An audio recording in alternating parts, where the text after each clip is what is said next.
있습니다. 네. 여러분, 복음서에 보면요, 정말 다양한 사람들이 예수님을 만나는 장면들이 있습니다. 가장 가까이에 있었던 사람들은 제자들과 또 항상 예수님을 공격했던 바리새인, 서기관들이 등장하지요.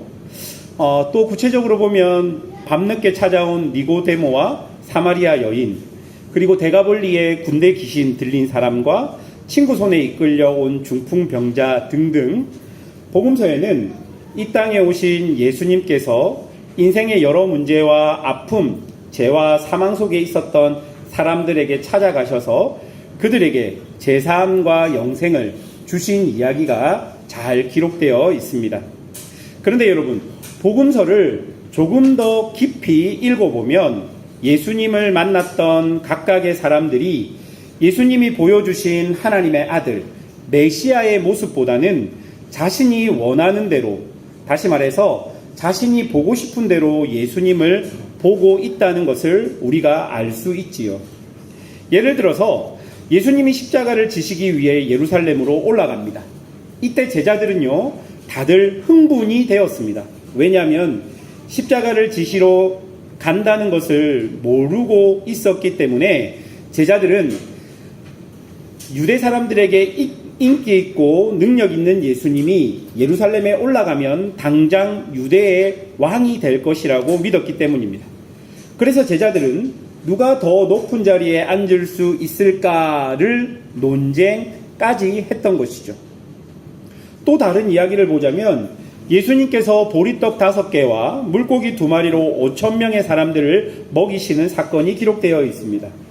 예수님께서는 이 사건을 통해 우리에게 보여주고 싶었던 것은 고대 이스라엘 광야에서 하나님께서 먹이셨던 만나와 메추라기와 같은 그 생명의 떡이 지금 예수님을 통해 이 땅에 다시 내리고 있다라는 것을 보여주고 싶었습니다. 즉, 예수님 자신이 생명의 떡이신 것을 사람들에게 보여주고 싶었던 것이죠. 그런데 이 사건이 지나고 난 이후에 그 떡을 먹었던 사람들이 뭐라고 이야기합니까? 자신이 원하는 것을 주신 예수님을 왕으로 삼고자 합니다. 그러니까 그들은 예수님이 보여주신 것보다 자신이 원하는 대로 예수님을 본 것이죠. 이처럼 우리가 예수님을 오해하면 우리는 성경이 말하는 예수님이 아닌 우리의 욕망에 투영된 다른 신을 예수님이라고 오해하며 섬길 수 있는 것이죠. 이렇게 하면, 어떻게 하면 여러분 이런 함정에 빠지지 않고 진정한 예수님의 제자로 살아갈 수 있을까요? 오늘 본문을 통해 한번 살펴보도록 하겠습니다. 여러분, 오늘 본문 1절을 보면 수많은 무리가 예수님을 따랐다고 말합니다. 여러분, 이 수많은 무리 속에는 예수님의 기적과 병고침, 귀신 쫓음, 오병이어 등의 사건을 보고 놀래서 호기심을 가지고 예수님을 따랐던 사람들과 또한 예수님이 로마의 압제에서 그들을 해방시켜 주실 것이다 라는 정치적인 기대감을 가지고 따랐던 사람들, 또한 병들고 가난하고 배고픈 자들처럼 실제적인 필요 때문에 예수님을 따랐던 사람들, 다양한 모습의 사람들이 이 무리 속에 함께 예수님을 따라갔던 것이죠. 여러분, 이런 무리라는 사람들의 특징은요, 제자들의 본질을 이해하지 못하고 어떻게든 자신이 원하는 것을 예수님을 통해서 이루려고 했던 사람들입니다.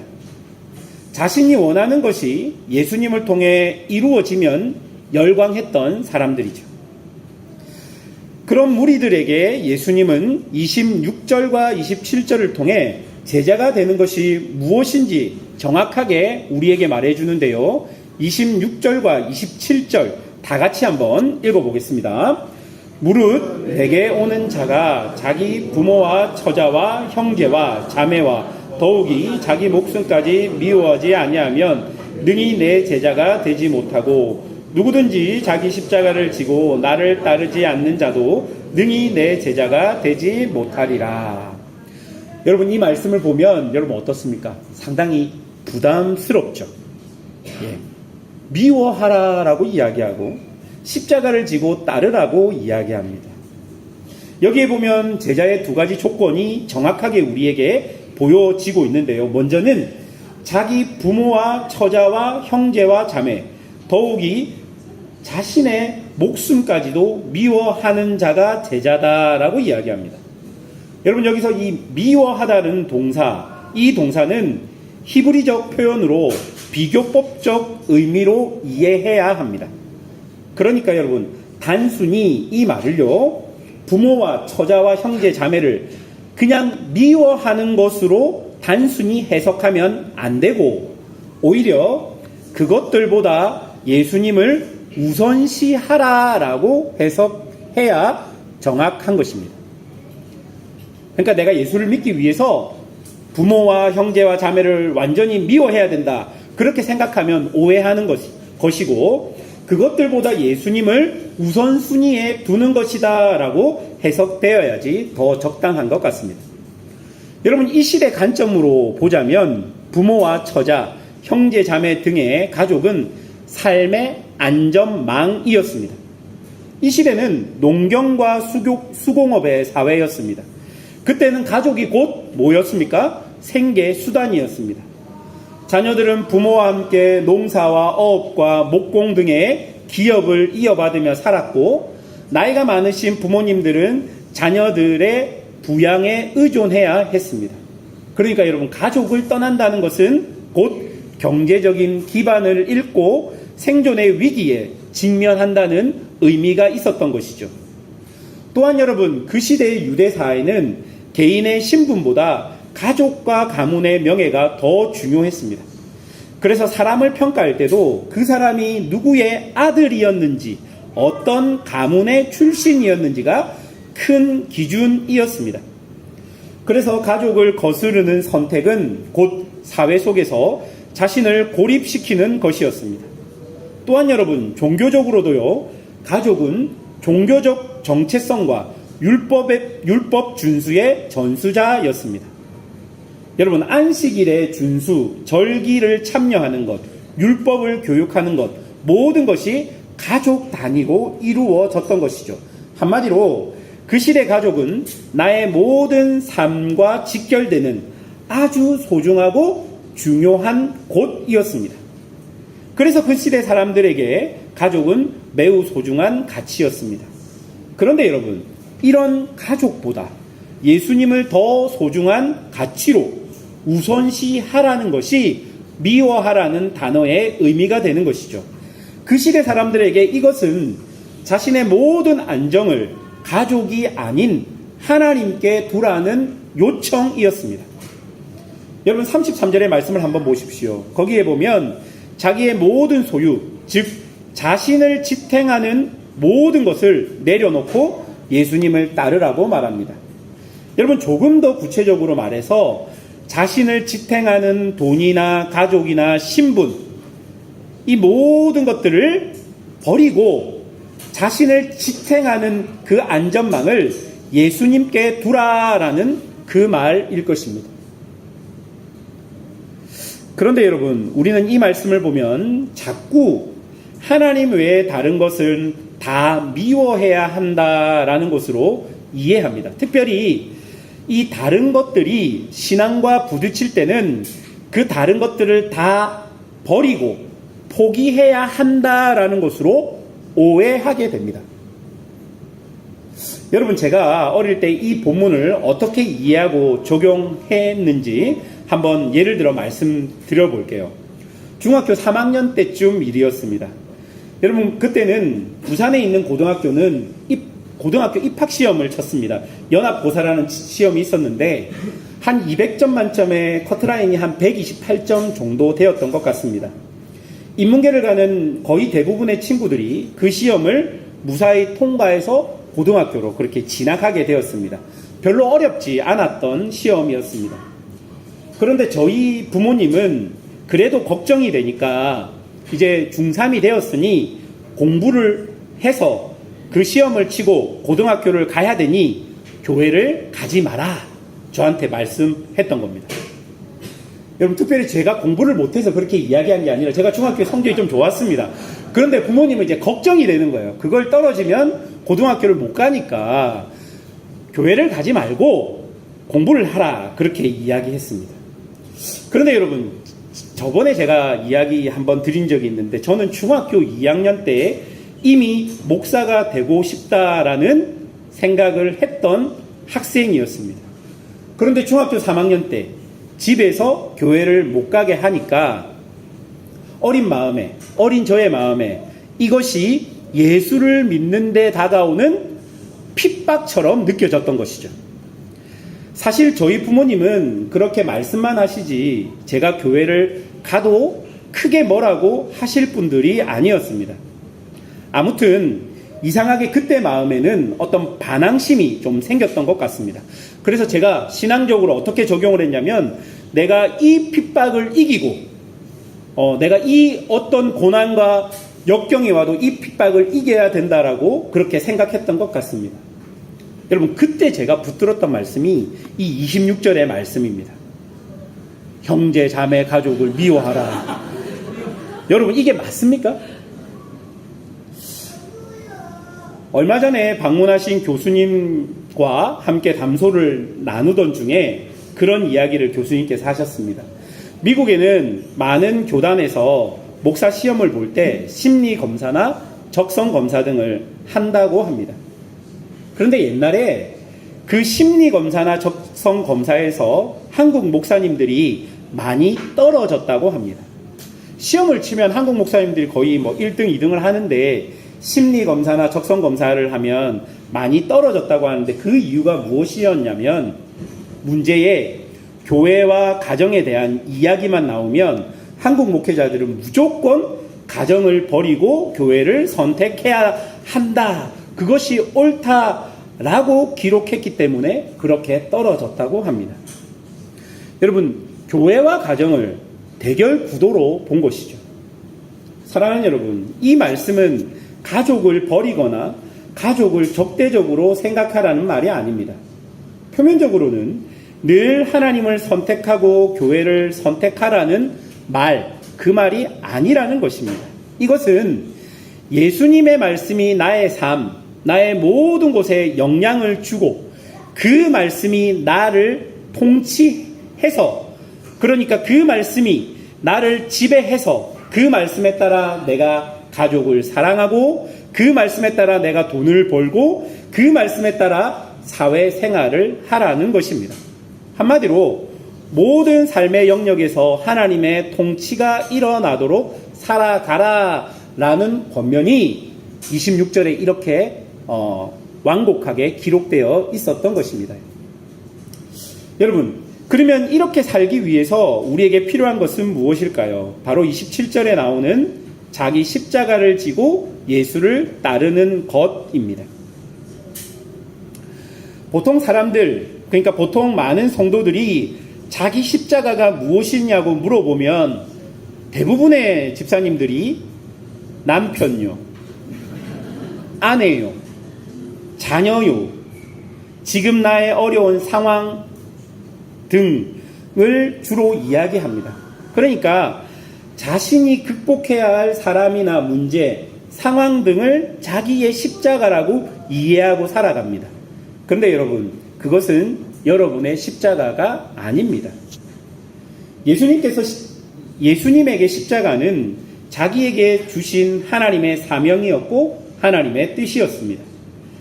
예수님은 이 사명을 어떻게 이루어 가십니까? 하나님께 온전히 순종함으로 십자가에서 다 이루었다 말씀하십니다.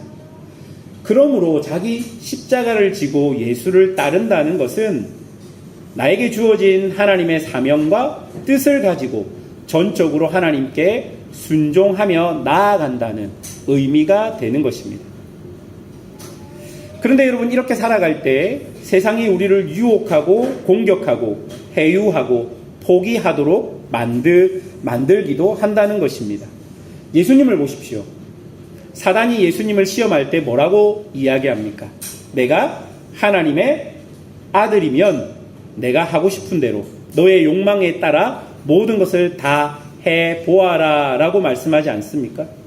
그리고 많은 사람들이 예수님께 뭐라고 이야기합니까? 예수님, 우리가 원하는 것을 이루어주면 우리가 당신을 하나님의 아들이라고 인정하고 왕으로 추대하겠습니다. 라고 하지 않습니까?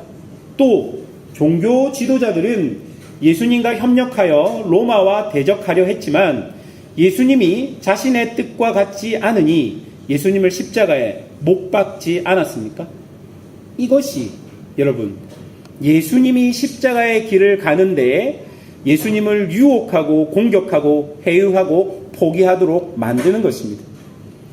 이처럼 우리가 제자로 우리의 삶에서 모든 곳에 하나님의 통치를 바라며 나에게 주어진 하나님의 사명과 뜻을 이루어지기 위해 하나님께 순종하며 나아갈 때 똑같은 이런 엄청난 유혹들이 다가온다는 것입니다. 이때 제자들은 예수님처럼 세상의 유혹을 거절하고 오직 하나님의 뜻에 순종하는 길을 선택해야 하는 것입니다. 여러분, 제자의 길은요, 항상 그 대가를 요구합니다. 그리고 그 대가를 지불할 때 비로소 우리는 예수님의 참된 제자가 되는 것입니다. 여러분, 정리해 봅시다. 예수님의 제자가 되는 두 가지 조건은 가족과 형제, 자매, 그것을 미워하라고 표현되었지만 하나님의 말씀으로 나의 삶의 모든 것에 하나님의 통치가 나타나도록 사는 것이 제자의 삶이라고 26절이 이야기하고, 그런 삶은 27절에서 십자가를 지고 나아가는 삶이라고 이야기하는데, 그 십자가를 지고 나아가는 삶은 하나님께 온전히 순종함으로 하나님께서 나에게 주신 하나님의 뜻과 사명을 순종으로 이루어가는 길임을 우리는 지금까지 배웠습니다. 이런 두 가지 제자의 삶을 살기 위해서 무엇이 필요하다고요? 대가 지불이 필요하다는 거예요. 아무런 대가 없이 이 길을 갈 수 없다는 것입니다. 유혹이 오고 공격이 오고 해유가 오고 포기하도록 만드는 어떤 것들이 올 때 우리는 그 대가를 지불하고 그 대가를 지불해야 우리가 예수님의 제자로서 그 길을 갈 수 있다라고 이야기하는 것입니다. 여러분, 28절과 32절까지에 나오는 두 가지 예를 보십시오. 하나는요, 망대를 세울 때 비용을 제대로 계산하지 않으면 공사를 마칠 수 없다는 이야기를 하는 것과, 또 하나는 전쟁이 일어났을 때 임금이 정확하게 현실을 평가하고 싸울지 화친할지 구할지를 선택하라고 우리에게 비유로 말씀해 주시는 겁니다. 여러분, 이것은 무슨 말이냐면요, 여러분이 제자의 삶을 살기로 결심하고 살아갈 때 그 삶은요, 절대로 충동적이거나 비현실적으로 생각하면 안 된다는 것을 우리에게 말해줍니다. 내가 그냥 하나님의 뜻대로 살기로 결정했어. 나는 예수님의 제자로 살 거야. 그렇게 다짐하면 하나님께서 아이고 우리 예쁜 아들, 딸 그렇게 결심했으니 내가 만사 형통하게 해줄게. 여러분, 그렇게 절대 그런 일은 일어나지 않는다는 것입니다. 여러분, 그렇게 생각하면 안 된다는 것입니다. 하나님은요, 제자로 부름받은 자들이 온전한 제자로 성장할 수 있도록 확실하게 그리고 철저하게 그 대가를 요구하신다는 것입니다. 때로는 그 대가가 헌신이고요, 때로는 수고입니다. 때로는 실패해서 견디는 시간이고요, 때로는 관계 속에서 오는 갈등입니다. 때로는 재정적 압박이고요, 때로는 육신의 연약함입니다. 때로는 하기 싫은 것을 하는 것이고요, 때로는 하고 싶은 것을 하지 말아야 하는 것 등입니다. 하나님은 우리의 삶에서 이런저런 대가들을 지불하라고 말씀하고 계시는 것이죠. 그냥 내가 예수님을 믿으니까 나는 아무것도 안 해도 하나님의 뜻이 이루어질 거야. 그런 일은 일어나지 않습니다. 그건 틀린 말입니다. 오히려 내가 예수님을 믿으니까 예수님은 여러 상황 속에서 나를 훈련하시고 이끄셔서 결국 나를 변화하셔서 나를 통해 하나님의 뜻이 이루어지게 하실 거야. 이게 더 맞는 말인 것이죠. 그러므로 제자의 삶은 충동적이거나 즉흥적이지 않습니다. 그래서 기적이나 세상적 이익, 일시적인 감정과 같은 그 무리의 마음을 가지고는 예수님의 참된 제자가 될 수 없습니다. 철저하게 현실 속에서, 상황 속에서, 많은 유혹과 공격과 도전 속에서 치열하고 냉정하게 정신을 바짝 차리고 주어진 삶을 사는 것이 제자들의 삶인 것입니다. 그런데 문제는요, 사람들이 무리와 같은 마음을 가지고 제자인 척 살아간다는 것입니다. 즉, 참된 제자처럼 자신을 하나님께 내어드려 자신을 통해 하나님의 선하신 뜻이 이루어지도록 순종하는 삶, 하나님의 은혜 안에 있는 삶이 아니라 무리들처럼 어떻게든 예수님께 좀 잘 보여서 예수님을 통해 내가 욕망적으로 원하는 것을 이루려고 하는 모습을 가지고 있다는 것입니다. 교회 안에도 많은 사람들이 그런 마음을 가지고 신앙생활을 하고 있다는 거예요. 교회 다닌 지 5년이 되었고 10년이 되었고 교회를 다니면서 나의 욕망이 꺾어지는 것이 아니라 어떻게든 그 신앙의 힘을 빌려서 나의 욕망을 이루려고 하는 사람들이 교회 안에도 너무나 많이 있다는 것입니다. 여러분, 이런 사람들의 모습은 구약시대에 우상숭배를 하면서 또 성전에서 제사를 드렸던 사람들의 모습과 똑같은 것입니다. 여러분, 구약시대의 사람들을 보면 제일 타락했던 모습을 보면 그들은 성전에서 제사를 지내면서도 우상숭배를 했던 것이죠. 사랑하는 여러분, 여러분은 제자입니까? 예수님의 제자가 되기를 원하십니까? 아무도 아멘을 안 하십니다. 부담스럽죠. 쉽지 않죠. 여러분, 절대 신앙의 길은 만만하거나 녹록한 길이 아닙니다. 쉽지 않은 길입니다. 세상에서 우리가 살아가는데 세상은 철저하게 하나님의 말씀에 반대적으로 발전하게 될 것입니다. 그곳 안에서 하나님의 말씀을 가지고 사는 사람들이 어떻게 편히 살 수 있겠습니까? 어떻게 평안하고 살아갈 수 있겠습니까? 그러나 여러분, 예수님께서는 이런 제자의 삶을 사는 사람들에게 뭐라고 이야기하시냐면요, 소금과 같이 좋은 것이라고 말씀해 주십니다. 그리고 반대로 예수님을 믿지만 이런 제자의 삶을 살지 않는 사람들에게 맛을 잃은 소금이라고 말합니다. 여러분, 34절과 35절 함께 읽어볼까요? 34절 35절입니다. 시작. 소금이 좋은 것이나 소금도 만일 그 맛을 잃으면 무엇으로 짜게 하리요? 땅에도 거름에도 쓸데없어 내버리니라. 들을 귀가 있는 자는 들을지어다 하시니라. 여러분, 그 예수님 시대의 소금은요, 맛을 내는 기능뿐만 아니라 부패를 막아주는 보존 기능, 또한 정결함과 언약적 신실함을 상징하는 기능도 있었습니다. 그래서 역대하 13장 5절에는 이렇게 말합니다. 주 이스라엘의 하나님께서 다윗과 소금으로 파기될 수 없는 언약을 맺으시고, 여러분, 이 구절에 봐도 언약적 신실성을 소금에 빗대어서 이야기합니다. 이처럼 소금은 아주 그 시대 사람들에게는 중요한 것이었습니다. 여러분, 제자의 삶을 사는 사람들이 이 땅에서 변하지 않는 하나님의 나라를 살아가면서 이 땅의 부패를 막고 하나님의 통치를 보여주는 존재입니다. 그런 사람들을 오늘 본문에는 무엇과 같은 사람들이라고 이야기합니까? 소금과 같은 사람들이라고 이야기합니다. 여러분, 누가 소금입니까? 위대하거나 유명하거나 큰 업적을 남긴 사람입니까? 여러분, 그럴 수도 있죠. 하지만 그뿐 아니라 각자에게 주어진 일상의 삶에서 하나님의 뜻을 순종하며 자신의 모든 삶의 영역에서 하나님의 통치를 받기 원하며 살아가는 사람들, 이런 모든 사람들이 소금과 같은 사람들, 예수님의 제자들입니다. 때로 불순종하고 때로 내 멋대로 살려고 하는 것도 분명히 있을 것입니다. 하지만 이런 소박하고 복닥복닥하게 살아가는 일상의 삶이 예수님을 따라가는 제자의 삶, 소금의 삶인 것입니다. 얼마 전에 어떤 청년과 대화를 나누는데 그 친구가 자신의 재정의 몇 프로를 여기저기 기부한다는 말을 들었습니다.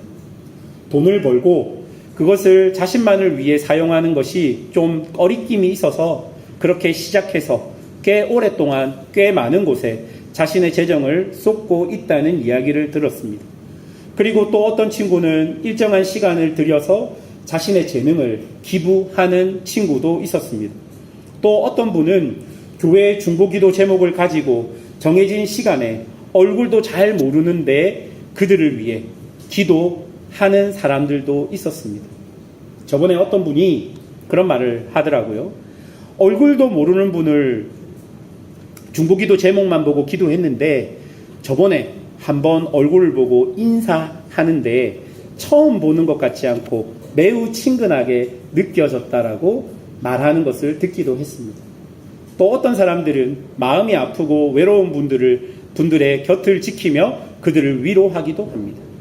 여러분, 저는 이런 모습이 이 땅에서 소금과 같은 제자의 삶을 사는 것이라고 생각합니다. 지금 여러분이 완벽하지 않을 수 있고 지금 여러분이 과연 내가 제자의 삶을 살 수 있을까 그렇게 생각할 수도 있지만 여러분의 작은 삶 안에 여러분의 선택과 결정을 통해 하나님의 말씀이 조금씩 성취되는 그런 모습들, 비록 부족하고 연약하지만 그렇게 결정하고 선택하는 그 작은 삶의 모습들이 하나님이 보시기에는 합당한 소금으로서의 삶이 되는 것입니다. 사랑하는 성도 여러분, 복음서에 나오는 무리들은 예수님을 만났지만 대부분 자기의 욕망대로 예수님을 보았습니다. 어떤 이는 기적을 통해 먹고 사는 문제를 해결해 줄 분으로 예수님을 이해하였고 또 어떤 이는 정치적 해방을 이루어 줄 분으로 예수님을 기대하였습니다. 그러나 예수님은 그런 욕망의 대상이 아니라 우리의 구원자이시며 제자들을 부르시는 하나님의 아들이십니다. 예수님은 오늘 우리에게도 제자의 길을 따르라고 우리를 부르십니다. 그 길은 가족이나 소유보다 예수님을 우선시하는 길이고 자기 십자가 곧 하나님이 내게 주신 사명을 순종함으로 감당하는 길이고 때로는 희생과 대가를 치르며 살아가는 길입니다. 바로 그 길에서 우리는 맛을 내는 소금으로 세상을 변화시키는 하나님의 사람으로 서게 되는 것입니다. 혹시 지금 여러분 무리처럼 예수님을 나의 욕망대로 바라보고 있지는 않습니까? 아니면 제자처럼 하나님의 뜻에 순종하며 따라가고 있습니까? 실패하고 넘어져도 괜찮습니다. 중요한 것은 방향일 것입니다. 예수님을 향해 제자의 길을 향해 나아가십시오. 그러면 하나님께서 반드시 여러분의 삶을 통해 하나님의 선하신 뜻을 이루어 주실 것입니다. 함께 기도하겠습니다.